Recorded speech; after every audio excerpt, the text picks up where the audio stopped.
नमस्कार। मैं सुनीता कथा मंथन में आप सबका स्वागत करती हूँ। कथा मंथन में आज सुनिए शिवानी जी का लघु उपन्यास केंजा का द्वितीय अध्याय। सुरेश भट्ट। उस कदावर पहाड़ी जवान का रंग कुमाऊं के शाहों और ऊंचा कद वहां के क्षत्रियों का था। कभी कभी सनक सवार होने पर वह कोसी नदी की धोखेबाज तीखी धार में ताल की पुष्ट मछली सा ही उछलता और किसी पेशेवर गोताखोर की भांति डुबकी लगा घंटों तक डुबकियां लगाता।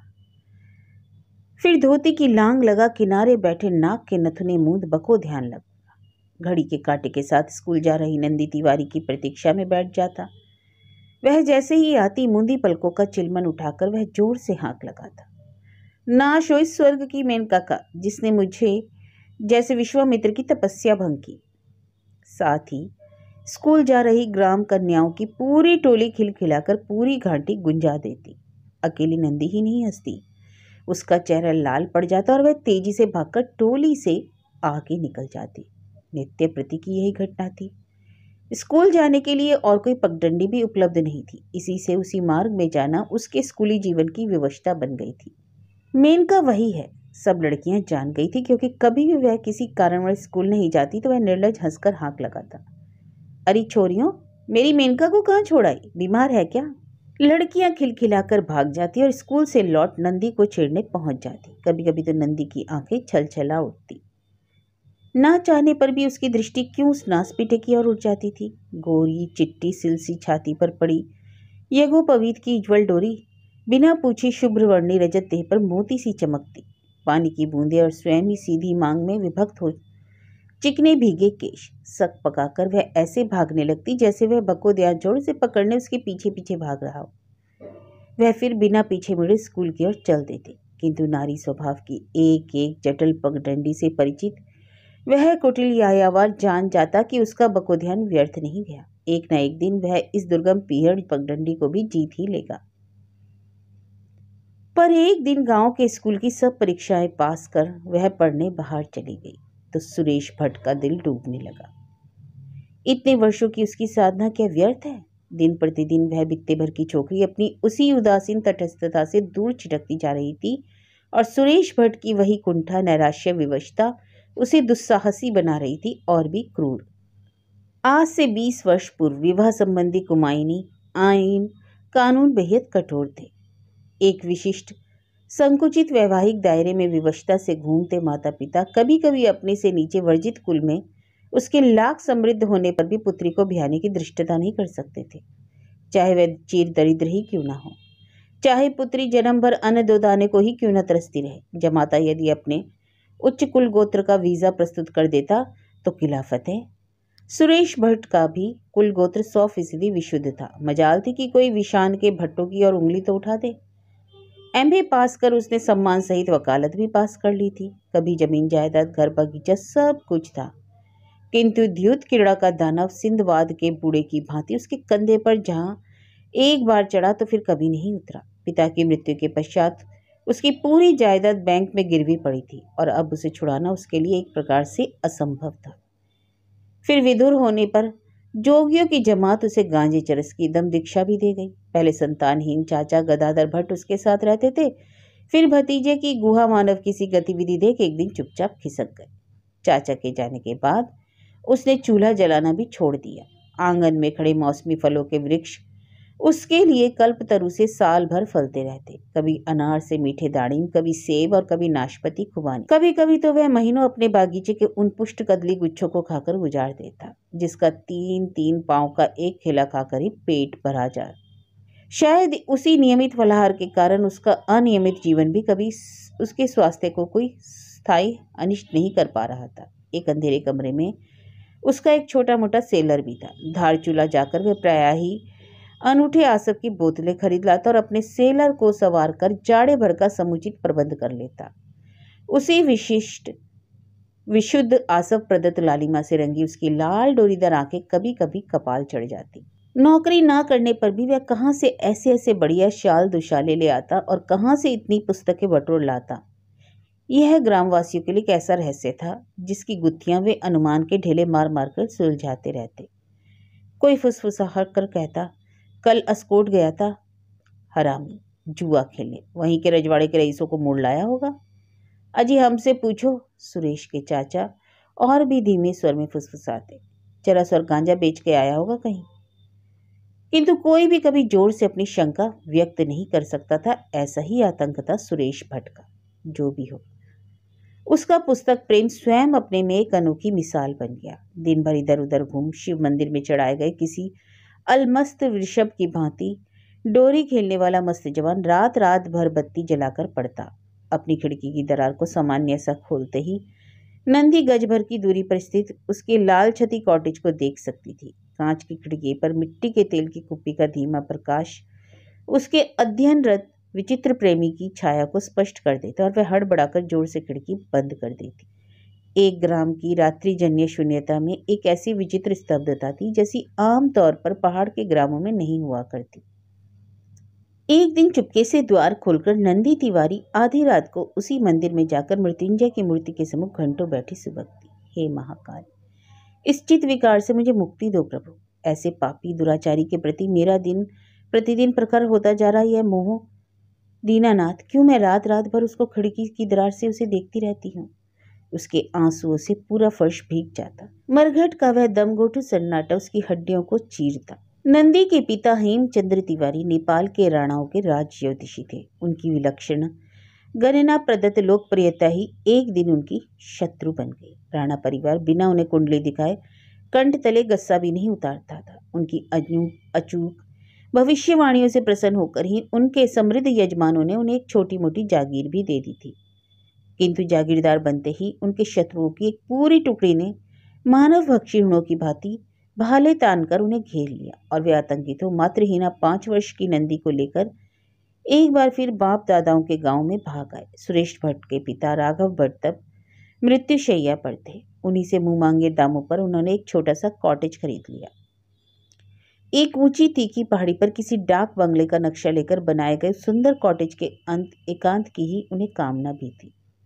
आसपास कहीं घनी बस्ती नहीं थी। उनके निकटतम प्रतिवेशी थे स्वयं मकान मालिक और पति हंता मालदानी। दोनों ही के अस्तित्व के शास्त्री जी सदा गज भर ही दूरी बरतते थे। कुछ नीचे उतरने पर ब्राह्मणों के 7-8 मकान थे और नीचे चमकता था चल चल कर बहती ब्रह्मकुंड की धारा का माया दर्पण। दूर से खिलौने के घरौंदे से लगता जागेश्वर का प्राचीन मंदिर आंखों को बांध लेता और उसी प्रांगण में किसी बुलंद इमारत से खड़े 2 भीमकाय देवदार वृक्षों के बीच से साए साए कर बहती थी सेमू पौधों की स्कंद स्पर्श सुवासित बयार। शास्त्री जी के शांत स्वभाव, स्निग्ध हंसी और नियमित पूजा पाठ से उन्हें देखते ही देखते गांव का मुखिया बना दिया। उनकी चीनी गुड़िया सी नन्ही पुत्री ग्राम वासियों के गले का हार बन गई। वह ग्राम पाठशाला में पढ़ने जाने लगी तो उसकी मित्र मंडली संध्या होते ही शास्त्री जी के आंगन गुलजार कर उठी। एक बार ग्राम की रामलीला कमेटी ने सर्वसम्मति से उसे राम का पाठ दिया और फिर वह कई वर्षों तक उस भूमिका में अवतरित हो सचमुच ही राम बन गई। ना जाने उसके जोगिया वस्त्रों का आकर्षण था या उसकी असली लंबी जटाओं का या उसके स्वर भंग होते मीठे बचकाने कंठ स्वर का। 14 वर्ष के कठोर वनवास का दंड पा वह लक्ष्मण सहित वनगमन हो जाने लगती तो दर्शकों के साथ साथ शास्त्री जी भी आंखें पोंछने लगते। कई वर्षों तक राम का अभिनय करती नंदी तिवारी का सुकुमार चेहरा सचमुच ही जानकी वल्लभ के से स्निग्ध सात्विक रंग में रंग गया। किंतु फिर 13 वर्ष की नंदी की देह की गठन एक दिन अचानक ही सहसा बढ़ाई नदी की भांति उफान लेने लगी और फिर कभी राम रूप में दर्शकों का मन न मोहने पर भी वह एक दर्शक को स्थायी रूप से मोह चुकी थी। सुरेश भट्ट उन दिनों इलाहाबाद में वकालत पढ़ रहा था। पिता की मृत्यु हो चुकी थी। माँ बहुत पहले ही दिवंगत हो चुकी थी। कृपण पिता की अटूट संपत्ति का एकमात्र वारिस। इधर नंदी के पिता ने भी उसे पढ़ने बाहर भेज दिया। लड़की अत्यंत कुशार्क बुद्धि की थी। क्यों शास्त्री जी जो तुमने तो लड़की को पढ़ने बाहर भेज दिया, क्या कोर्ट कचहरी करवाओगे? हाथ पी लेकर चटपट गंगा नहाते। उनके परम मित्र गदाधर भट्ट ने कहा तो शास्त्री जी उदास हो गए। सब कुछ देखकर किसके पुत्र का सर्वनाश कर दूं गदा? उन्होंने एक लंबी सांस खींचकर कहा। मतलब क्या समझाऊं? घोर वैधव्य योग है छोकरी का। दृष्टि में भी स्वामी नहीं है। इससे अच्छा है पढ़ा लिखा कर उसी के पैरों पर खड़ी कर दूं। और मन ही मन अपने अकर्मण्य भतीजे का प्रस्ताव लेकर आए गदाधर भट्ट फिर चुपचाप खिसक गए। लाख दुराचारी हो, पर है तो सगा भतीजा। फिर एक बात और भी थी, भाई के उसको पुत्र के प्रति गदाधर भट्ट को एक अजीब लगाव था। धीरे धीरे पूरे ग्राम को नंदी की कुंडली में छिपे वैधव्य तक्षक ने सूंघ लिया। पर फिर भी जब एक दिन यही दुस्साहसी बांका युवक सुरेश भट्ट स्वयं ही अपना निर्लज प्रस्ताव लेकर नंदी के घर पहुंच गया तो शास्त्री जी हदबुद्धि से बैठे ही रह गए। शास्त्री जी, मैं आपकी कन्या से विवाह करना चाहता हूँ। मैं उसके वैधव्य योग के बारे में सब सुन चुका हूँ और मुझे कोई आपत्ति नहीं। उस मुंहफट युवक के चेहरे पर ना अनावश्यक दीनता थी, ना संकोच। सुरेश भट्ट का दृढ़ कंठस्वर मोटी दीवार को भेदता रसोई तक चला गया, जहां नंदी गरम तेल की कढ़ाई में बैगन छौंकने जा रही थी। उसे लगा उसका धड़कता कलेजा तत्काल मुंह से निकल उसी क्षण बैंगनों के साथ गरम कढ़ाई में गिर पड़ेगा। कढ़ाई नीचे उतार वह सांस रोककर पिता के उत्तर की प्रतीक्षा में आंखें बंद कर बैठ गई। शांत धीर स्वर में पिता ने क्या कहा ठीक से नहीं सुन पाई, किंतु उसी क्षण सुरेश का एक उद्दंड स्वर सुनाई दिया। आखिर क्यों? अपने राणा यजमानों की दी गई संपत्ति क्या क्या बहुत घमंड है आपको? शांत पिता के क्रोध को वह खूब पहचानती थी। इसी से उस दुस्साहसी प्रशंसक का अविवेकी प्रश्न सुनकर कर वह थरथर कांपने लगी। नहीं, इस बार पिता का स्वर और भी शांत और शीतल भी। अपनी लड़की का हाथ किसी अक्रमण्य शराबी जुआरी को थमाने से मैं उसे ब्रह्मकुंड की धारा में बहाना अच्छा समझता हूँ भट्ट, इसलिए। यानी मैं अकर्मण्य हूँ, शराबी हूँ, जुआरी हूँ? उस ऊंचे कंठ स्वर में मदालस अटपटी जीवा की तीखी फिसलन एकदम स्पष्ट हो उठी। निश्चय ही वह एक आध घूंट चणका कर भी आया था। मैंने कब कहा भट्ट जी कि आप शराबी हैं? पिता की भोली परमहंस हंसी में कैसा तीखा व्यंग था। सहसा तुमसे आप पर उतर आए शास्त्री जी अपनी इसी हंसी से उसे और भी बौखला गए। आप अपने को कौन सा दूध का धुला समझते हैं शास्त्री जी? पिछले साल ही नेपाल से लौटा हूं, समझे। वहां कौन नहीं जानता कि आपने अपने नेपाल के राणा की विधवा यजमान को कैसा तिलपात्र करवाया है। हम साले सब खबर रखते हैं। देखता हूं कि कुमाऊं के किस साले पंत पांडे की छाती पर इतने बाल हैं जो आपकी इस राजकन्या को ब्याह ले जाए। चिंता मत करिए भट्ट जी, भगवान करे मेरी कन्या आजन्म कौमार्य व्रत ही धारण करे, इसी में उसका मंगल है। एक दीर्घ श्वास के साथ ही शास्त्री जी फिर बड़े धैर्य से उठकर भीतर जाने लगे तो बौखलाकर सनक गया सुरेश भट्ट जोर जोर से अशोभन गालियां देने लगा। जाओ बेटा, शास्त्री जी ने फिर उसे कंधा पकड़कर बड़ी नम्रता से बाहर धकेल दिया। घर जाओ भट्ट, अभी तुम होश में नहीं हो। भीतर आकर उन्होंने फिर चिटकनी चढ़ा दी। कौन कहेगा यह राघव भट्ट का पुत्र है? कौन सा दुष्कर्म छूटा है अभागे से? वे फिर पुत्री को सुना सुनाकर ऐसे कहने लगे जैसे उन्होंने उसके दुर्बल चित्त की व्याधि की नब्ज पकड़ ली हो। अच्छा हुआ जो माँ बाप समय रहते ही चल गए। कैसा कर्मकांडी बाप था और कैसी सती लक्ष्मी माँ। मैं हमेशा समझाता था रघुआ एक ही पुत्र है तो क्या हुआ, इतना सिर मत चढ़ा। संतान पर जहाँ अनुशासन का अंकुश एक बार ढीला किया, लाख सिर पटकने पर भी कभी सख्त नहीं कर पाएगा। और वही हुआ। दांतों से पकड़कर जोड़ी गई संपत्ति की अंत तक तृतीय गति ही हुई। उन्होंने फिर पुत्री के सफेद पड़ गए चेहरे को देखकर प्रसंग बदल दिया। तू घबरा मत बेटी, तुझे मैं पढ़ा लिखा कर एक दिन ऐसी बना दूंगा कि जीवन भर किसी पुरुष के कंधे का सहारा तुझे नहीं लेना पड़ेगा। कैसी विचित्र भविष्यवाणी थी पिता की। जीवन के उन शुष्क 32 वर्षों में नंदी तिवारी को कभी भी किसी पुरुष के कंधे का सहारा लेने की आवश्यकता नहीं पड़ी। उसके बुद्धिमान पिता ने सुरेश भट्ट के रहते फिर पुत्री का उस गांव में रहना उचित नहीं समझा। निरंतर प्रवास में ही रहकर उसने डॉक्टरी पास की और फिर बिरादरी से बहुत दूर इधर उधर विभिन्न शहरों की खाक शांति व पेट पालती रही। ग्रीष्म अवकाश में वह पिता से मिलने आती तो शास्त्री जी परछाई की भांति उसे गहरे रहते। संध्या होते ही पिता पुत्री कभी एक साथ दूर तक घूमने निकल जाते तो कभी देव दर्शन को। सुरेश भट्ट अभी भी गांव में ही था। नंदी की अनुपस्थिति में उसका विवाह हुआ और वह विदुर भी हो गया। जब उसकी पत्नी की मृत्यु हुई, नंदी दुर्भाग्य से वहीं थी। पत्नी की मृत्यु का अशौच भी उस अभागे को स्पर्श नहीं कर पाया। लोग बेचारी को फूक फाक कर लौटे भी नहीं थे कि वह दूसरे गांव जाकर अपने औचाड़ के जुओं में हार आया था। शायद उसी हार का गम गलत करने पर वह एक ब्रुश के पेड़ के नीचे पी पिलाकर मुर्दा सा पड़ा था। नंदी पिता के साथ घूमकर लौट रही थी और दोनों एक साथ धरा पर रजत गिरी सी अचल पड़ी उस दीर्घ देह को देखकर चौंक पड़े। हवा के झोंकों ने झरझर कर 4-5 पुरुष उसकी चौड़ी छाती पर गिरा दिए थे। उलझे बिखरे केश गुच्छों पर एक बड़ा सा टोकर आकर उसे तासा अटक गया। कितना सुंदर लग रहा था निर्दय। एक क्षण को उस मात्र पितृहीन अभागे के लिए नंदी का कोमल हृदय करुणा से छलक आया। उसके और कंठ में उठ गई सिसकी उसका गला घोटने लगी। पिता उस दिन साथ न होते तो शायद वह वहां बैठ उसके बालों से फूल निकालने लगती और शायद कुछ मूर्खता भी कर बैठती। उस दिन वह बड़ी रात तक सो नहीं पाई। कोषार्य से ही जो उसके सम्मुख व्यर्थ प्रणय निवेदन में घुटने टेककर गिड़गिड़ाता रहा, उस वनराज को क्या उसने ही खूंखार आदमखोर नहीं बना दिया था? पिछली छुट्टियों में वह एक दिन अकेली ही घूमने निकल गई थी। पिता को उस दिन सामान्य सी हरारत थी। बहुत दूर मत जाना बेटी, पिता ने कहा तो वह समझ गई कि उन्होंने किस आशंका से त्रस्त होकर उसे चेतावनी दी।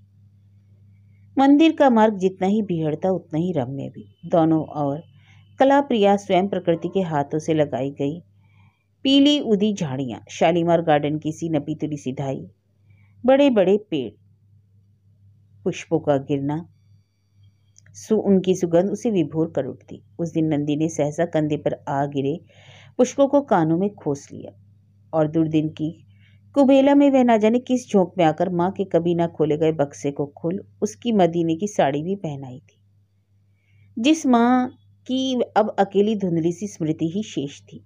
उसकी उस कत्थई रंग की बड़े बड़े गुलाबी फूलों और मखमली बेल लगी साड़ी का स्पर्श उसे स्मृता जननी के स्नेह भीने स्पर्श की ही भांति सहला गया।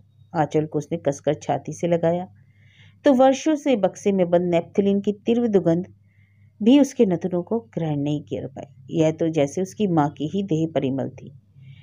एक पल को वह आंखें बंद कर खड़ी ही रह गई। आज पहली बार माँ की स्मृति उसे विहल कर गई। नियति क्या जानबूझकर ही उसकी वह अपूर्व रूप छटा दिखाने उस दिन सुरेश भट्ट को वहां खींच लाई। मदीने की उस गहरी कत्थई रंग की साड़ी में और भी निखर आया उसका 100% कुआइनी रंग। कान के ऊपर लापरवाही से खोसे जाने पर स्वयं एक कलात्मक ढलान में जड़ाऊ झुमकों से ढल गए पुष्प। नाश हो सर की मेनका का, हंसकर उस उन्मत्त प्रणयी ने अपनी दोनों फैली बाहों के व्यू में उसे घेर लिया। पहली बार कुटिल वधिक के जाल में फंसी भयभीत मृगी सी वह छटपटा उठी। ना जाने क्या सोचकर उसने पकड़ स्वयं ढीली कर दी और अवसर पाते ही वह दूर छिटककर बुरी तरह हाँफने लगी।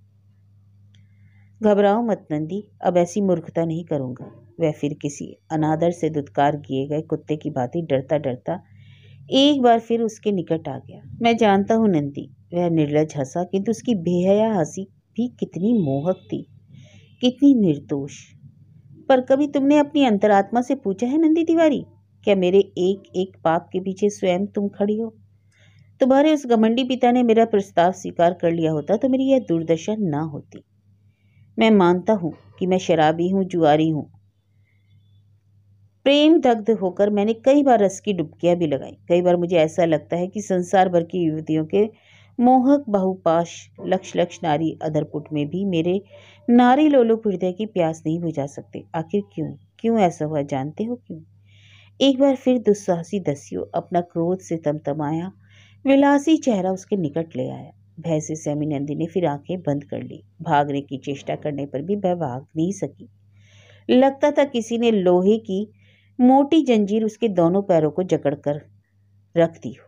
इसलिए नंदी तिवारी, जिस प्यास की आज सहस्र अधरों की नित्य नवीन सुरा से छलकते मधुपात्र भी बुझा नहीं सकते, चाहने पर बुझाने वाली कभी उसे एक ही घूंट में बुझा सकती थी।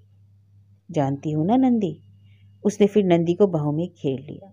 नारी और जल की तृषा जब कभी घातक रूप से तीव्र उठती है तो उसे बुझाने के लिए मनुष्य जघन्य से जघन्य अपराध कर बैठता है। नंदी समझ गई कि वह स्वेच्छा से कटघरे में खड़ा अपराधी अपने जघन्य अपराध की पैरवी कर रहा है। घृणा से सिहर वह उसके बाहुबंधन से विलग हो गई।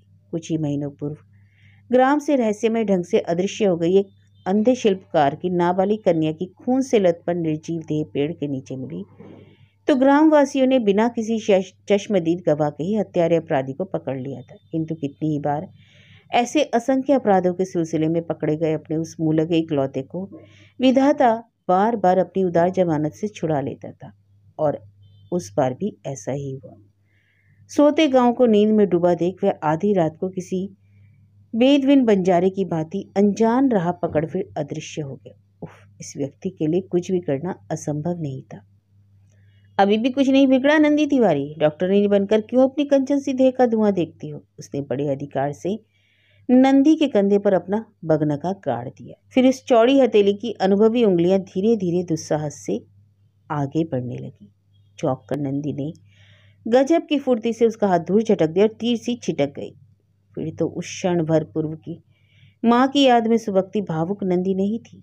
यूनिवर्सिटी एथलेटिक टीम की 400 मीटर की दौड़ में सर्वदा प्रथम आने वाली जंगली खरगोश सी टांगों वाली नंदी तिवारी बन गई।